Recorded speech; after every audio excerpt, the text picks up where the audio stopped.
Hey there, I'm glad to see you on my channel. Make sure to subscribe as we post amazing stories every single day. Emily knocked on the door and stepped into her husband's study. David was seated in a large leather chair, furiously typing on his old-fashioned typewriter. Crumpled sheets of paper lay scattered across the floor. He was completely absorbed in his work. "You're not coming with me to Rachel's birthday party?" Emily asked. "Number, I'd rather stay and work," David replied without looking up. "You know I'm not a fan of loud parties. I'm too old for that."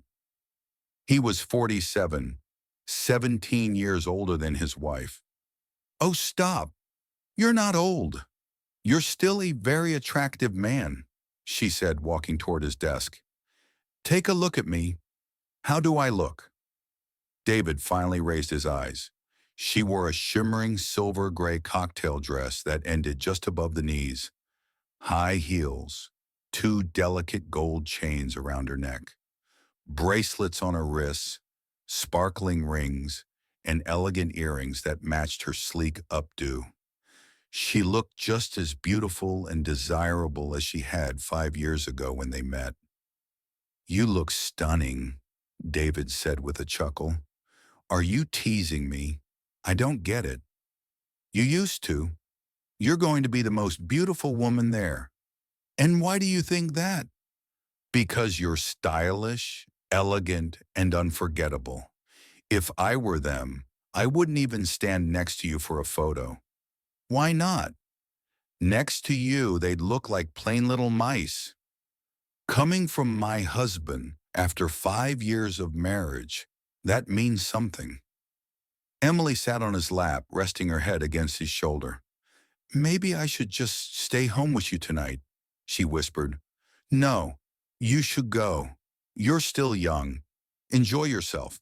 I can't lock you up here," David said, wrapping his arms around her. "Tell me something. Are you happy with me?" "Very happy. Promise me something. If another man ever enters your life, tell me. Don't lie." "What are you saying?" "I mean it. I don't want to even hear that. Do you remember how we met?" "Of course, it was hilarious. At that art gallery, I asked you, 'Do you like Rembrandt?' And you said you preferred Thomas Cole. Then you asked, 'Who are you?' And you said, 'Leonardo da Vinci.' Then I asked your name, and I said, 'Mona Lisa.'" They both laughed. "Then you took me to that fancy Italian restaurant and asked me to be your assistant. 6 months later, we got married. I fell in love with you the moment I saw you. I was terrified my feelings would scare you away. How could I not fall for you?" "Emily, I've been thinking. Maybe we should adopt a little boy. We'll have our own kids, if you spend a little less time on your writing," she said playfully, wrapping her arms around his neck and kissing him. "Not tonight, Emily," David said gently, pulling away. "When then?" "Tomorrow, after I finish this draft. I promise. Now go." Rachel's party was loud and vibrant. Music filled the room, people danced, champagne flowed, and the table was loaded with shrimp, cheeses, and caviar. David was right. Emily was the center of attention.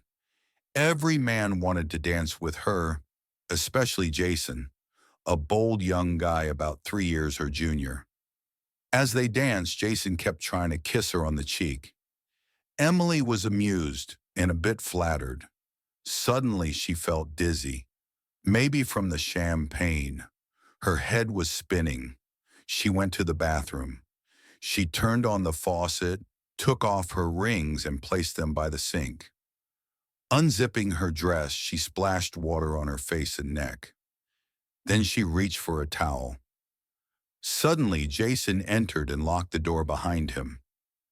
"Jason, are you here to freshen up too?" she asked, drying her face. "I want you," he said. He grabbed her, held her tight, and began kissing her neck and shoulders. "Jason, stop. I'm married," she said, trying to push him away. And where is your husband? A man who lets someone like you go to a party alone? You should be locked up, maybe handcuffed to the radiator, Jason said. The moment I saw you, I lost my mind. And I'm not the only one. You're drunk. Let me go. I know all about you.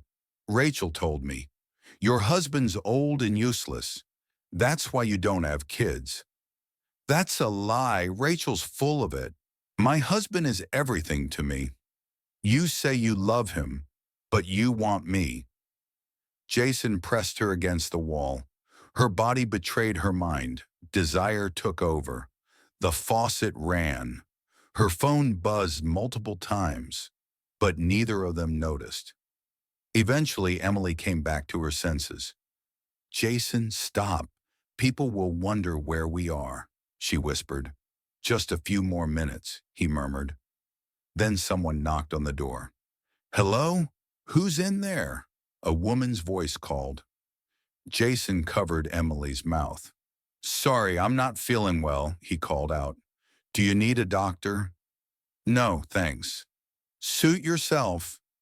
Jason let go of Emily. She sat on the edge of the tub, trying to fix her hair. Well, that sucked, Jason muttered, tucking in his shirt. I'll head out first, then you follow. Cool? Cool. And clean yourself up. We'll talk. Emily checked her phone. 3 missed calls from David. She didn't call back. She didn't want to lie to him, but she couldn't tell the truth either. Shame burned inside her. She didn't love Jason. She didn't even know him. She had given in to impulse. David had sensed something. He always knew her too well. Emily turned on the shower. She came home just before sunrise, hoping David was still asleep. She had lost her wedding ring, a terrible sign. The house was quiet. She walked into the bedroom. It was untouched. He hadn't slept there. Panicked, she ran downstairs. The door to his study was slightly open. David was lying on the floor. She rushed to him, knelt beside him, and felt for a pulse. He was alive. She grabbed her phone and called 911. The paramedics arrived quickly. Is he going to be okay? She asked. Looks like a stroke, one of them said. Will he survive? We'll try our best. If he does, he may have lasting damage, possibly paralysis. No. If someone had called sooner, but he's been lying here all night. I wasn't home, she whispered. The medic nodded grimly. Emily stood there shaking. Why, God, she screamed. She dropped to the floor and wept.